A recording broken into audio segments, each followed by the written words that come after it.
La question reste en suspens.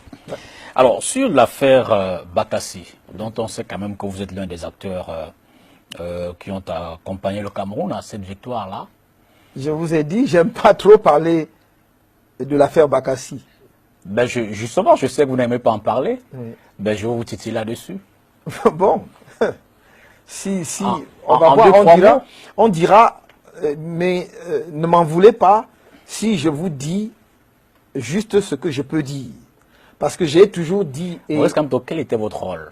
Oui, précis. Il y a des choses que je ne dirais quel était jamais. Le rôle, par exemple, détails, parce que quand on a eu à traiter un dossier d'État de ce niveau, ce n'est pas pour venir se répandre sur les plateaux de télévision. Quel était le rôle des autres acteurs comme le professeur Bipumboum et bien d'autres qui est autour de... Posez-lui la question, il est vivant. Vous étiez dans l'équipe d'ailleurs du professeur Bipumboum. Heureusement, je vous ai là ce soir. Heureusement, il est encore vivant. Vous étiez dans l'équipe. Je ne parlerai que pour ce qui me concerne. Qu'avez-vous fait exactement dans cette histoire? Il y a eu deux phases dans l'affaire Bakassi. La première phase, c'est celle qui a eu lieu devant la Cour internationale de justice. Et la deuxième phase, c'est celle qui a eu lieu sur le terrain, c'est-à-dire la phase de mise en application de l'arrêt de la Cour internationale de justice. Et j'ai participé aux deux phases. La phase devant la Cour internationale de justice a commencé en 1994 et s'est achevée en 2002, le 10 octobre 2002, avec l'arrêt de la Cour sur le fond, parce qu'il y a eu de nombreux autres arrêts avant. Je crois avoir déjà dit sur un autre plateau de télévision les conditions dans lesquelles je suis entré dans... Absolument, on peut passer là-dessus. Voilà. Donc, j'ai été dans la phase devant la Cour co-agent, avocat et conseil. Parce qu'on peut être agent ou co-agent sans intervenir dans la préparation technique du dossier. Parce qu'un agent, c'est celui qui représente l'État. Donc, on peut être aussi conseil sans être avocat. Dans la terminologie devant la Cour, vous êtes conseil et avocat lorsque vous participez à la fois à la rédaction des écritures et aux plaidoiries orales. Donc c'est pour cela que, dans mon cas, j'étais co-agent, conseil et avocat, ou avocat et conseil, parce que je faisais les trois. Donc j'ai été conseil, j'ai rédigé, participé en tout cas à la rédaction de toutes les écritures, et j'ai participé à toutes les phases de plaidoirie. Depuis 1900, les premières plaidoiries ont eu lieu en mars 1996, en février 1996, pardon, sur les mesures conservatoires, jusqu'au fond de l'affaire, en passant par les exceptions préliminaires et par la demande en révision de la partie nigérienne. Donc j'ai participé à toutes ces phases, j'ai été avocat. J'entends où on écrit beaucoup de choses. Ce qui est le plus étonnant dans notre pays, c'est que ceux qui écrivent le plus ou font le plus de déclarations, c'est ceux qui ne savent strictement rien. Ben, c'est aussi une porte largement ouverte quand vous-même, les acteurs principaux, vous vous réservez d'en parler. Je vais vous dire pourquoi. Parce qu'il ne m'appartenait pas à moi d'en parler. L'État aurait pu organiser une communication pour donner au public ce qu'il voulait que le public sache de cette affaire. On n'a pas voulu le faire. Je ne veux pas donner, et je n'ai jamais voulu donner l'impression que j'ai travaillé dans le dossier Bakassi pour ma gloire personnelle. Franchement, ce n'était pas le cas. Et si ça avait été le cas... Mais l'impression que ça n'est dégagé pour le peu que vous en dites, c'est souvent comme si Maurice Kamto s'en attribue, j'ai fait dire la victoire. Est-ce que vous m'avez déjà entendu parler de l'affaire Bakassi, à part les quelques fois où la question m'a été posée, d'ailleurs ici essentiellement chez vous? Non. C'est étonnant qu'on veuille me faire porter, je ne sais pas moi quel chapeau. Si je voulais m'enorgueillir, m'en vanter, je pourrais le faire. Rien ne m'en empêche. Vous avez également joué un rôle assez déterminant sur la question du Niger-Bénin. Je voulais juste dire à propos de Bakassi deux choses qui, pour moi, ne sont pas des secrets d'État. Je peux tout accepter, qu'on me traite de tous les noms, sauf questionner mon patriotisme. C'est insupportable. Et surtout venant des gens... Premièrement, qui n'ont jamais rien fait pour leur pays, et deuxièmement, qui ne savent absolument rien de ce dossier. Je crois qu'il faut qu'ils sachent ce soir qu'il y a des moments où il faut savoir respecter ce que les autres ont fait, même si on ne les aime pas. Et sur Bakassi, on a dit que j'ai gagné des milliards. Monsieur Dipita, votre insistance pour qu'on en parle me donne l'occasion de dire deux choses ce soir. J'ai pris des risques physiques dans Bakassi, que beaucoup de gens qui parlent ne prendront jamais dans leur vie. Nous avons volé par hélicoptère de nuit. Tout le monde sait qu'après 15 heures, l'hélicoptère ne vole pas, parce que l'hélicoptère ne vole pas de nuit. pour nous poser à Manfé de nuit. Parce que nous venions d'une visite sur le terrain, où nous sommes partis très tardivement. C'était d'ailleurs plus précisément de Djabane. Nous avons, notre hélicoptère est tombé comme une pierre à Niamey. Je suis sûr, vous savez pas où se trouve Niamey. C'est une montagne de l'extrême nord, perdue dans la chaîne montagneuse, où nous allions voir un village qui avait été brûlé, alors que c'était un village camerounais. Nous voulions vérifier la véracité des faits avant de passer à la phase où on entamerait la démarcation. Je l'ai fait. Mais mieux, ou pire, ou mieux encore. Nous sommes partis de Maïdougouri, qui est la ville de l'extrême nord du Nigeria, pour Taraba State, qui est la ville qui est à la même hauteur que le nord-ouest. Et nous allions à Gembu. Gembu, c'est justement la ville nigériane où nous nous rendions. Vers Jalingo, qui est la capitale de Taraba State, mes camarades, parce que j'étais chef de délégation, ont fait un accident.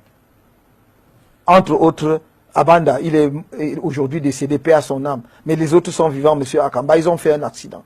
Heureusement, finalement, au final, on se rendra compte que c'était pas très grave. Mais sur le champ, nous ne pouvions pas le vérifier. Je les ai pris dans la voiture. On est allé à l'hôpital Djalingo, il n'y avait pas de radio. J'ai voyagé de nuit pour arriver à l'hôpital de Fumbana à 4 heures du matin, pour m'assurer que ils étaient en bonne santé et qu'il n'y avait pas d'hémorragie interne. Mais ça, c'est pas le plus grave. Le plus grave, c'est le jour où nous partons du Nigeria pour rentrer au Cameroun et on nous guide sur une piste de trafiquants.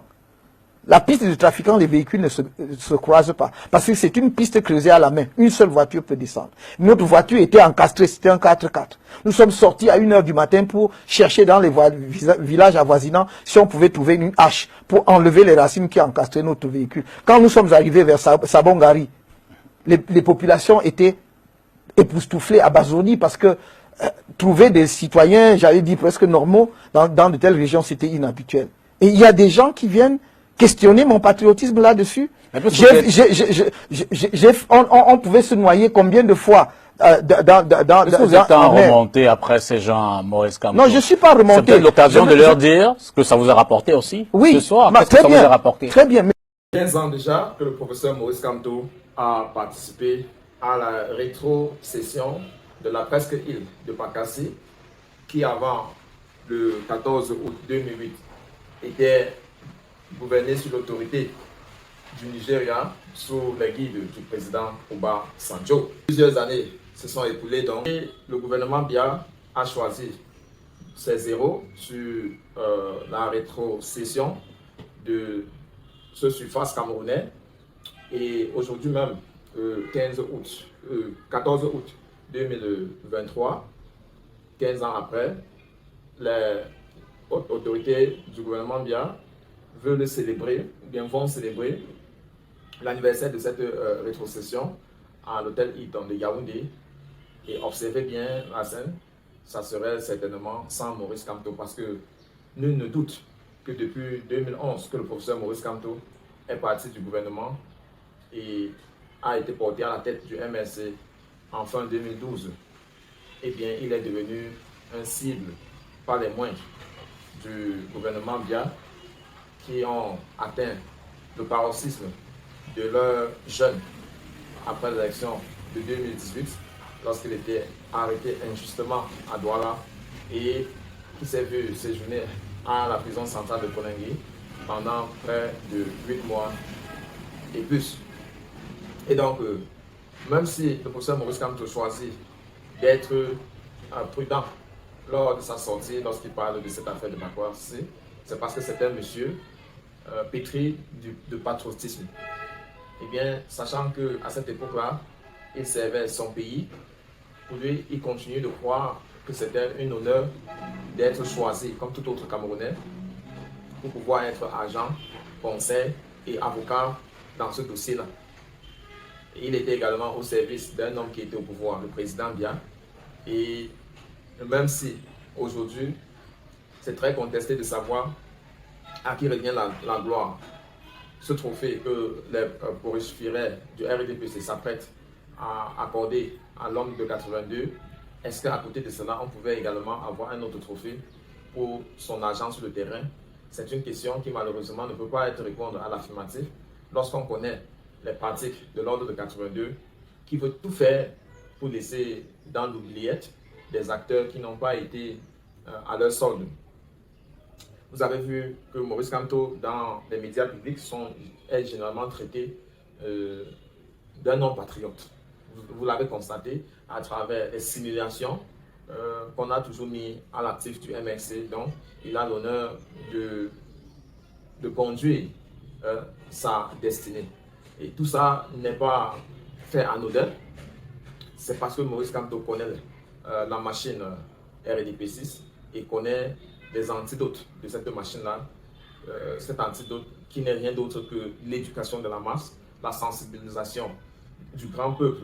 Et cette vidéo participe à cet effort-là, de voir que même si cette célébration, cette 15e anniversaire de la rétrocession de la presqu'île Île-de-Bakassi sera fait sans certains acteurs majeurs, il est d'intérêt pour nous que le peuple continue à savoir le rôle clé, motrice que le professeur Maurice Kamto a joué dans ce dossier de Bakassi, pour que nul n'en ignore. Il est toujours très important que les acteurs, que l'histoire ne s'efface pas, ne se perd pas, mais à nos jours, nous devons multiplier les communications pour qu'aucune page de l'histoire ne s'efface ou alors ne se voit modifiée. Parce que si l'Afrique aujourd'hui peine à se relever, malgré qu'elle est le continent le plus riche du monde, c'est parce que son histoire a été truquée au profit des gens qui savaient s'exprimer et ont opté pour l'écriture. Et voilà pourquoi le peuple qui veut se libérer se libère au prix du sang. Donc, pour éviter que l'histoire de Bakassi également suive ce trajet-là, il revient à nous, peuple de la Renaissance, de communiquer sur les actifs du professeur Maurice Kamto au sein de l'ordre de 82. Parce que cet acte a été grandiose et bénéficié au Cameroun à jamais. Et bien qu'il ne veut pas prendre toute la gloire, parce qu'il reste humble et patriote, nous ne voulons non plus que son apport dans ce dossier-là soit négligé, parce qu'elle n'est pas négligeable.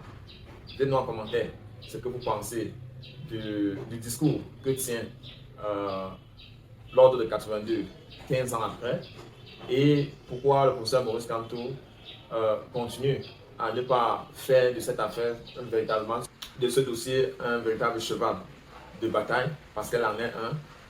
Est-ce que sa modestie, finalement, ne doit pas jouer contre lui, vu avec qui il est opposé, et bien cette stratégie douce, silencieuse, lui serait bénéfique? Dites-nous ce que vous pensez et retrouvons-nous très prochainement pour un autre numéro. D'ici là, prenez soin de vous. Quoi qu'il arrive, gardez le sourire et bien le bonjour. Félicitations, si tu es encore là, tu fais partie des 0,1% des gens qui finissent tout ce qu'ils ont commencé. N'oublie surtout pas de revisiter la chaîne pour fouiller d'autres contenus qui t'auront échappé lorsque tu n'étais pas encore abonné ici. Et n'hésite pas de recommander cette chaîne à d'autres personnes qui font des recherches sur le Cameroun ou alors qui aimeraient être au parfum de l'actualité de la politique camerounaise. N'oublie surtout pas de liker, c'est gratuit. Commenter également est gratuit. Et c'est l'une des choses que tu peux certainement faire pour apprécier nos contenus. Retrouvons-nous très prochainement. Reste scotché sur notre chaîne. À très bientôt.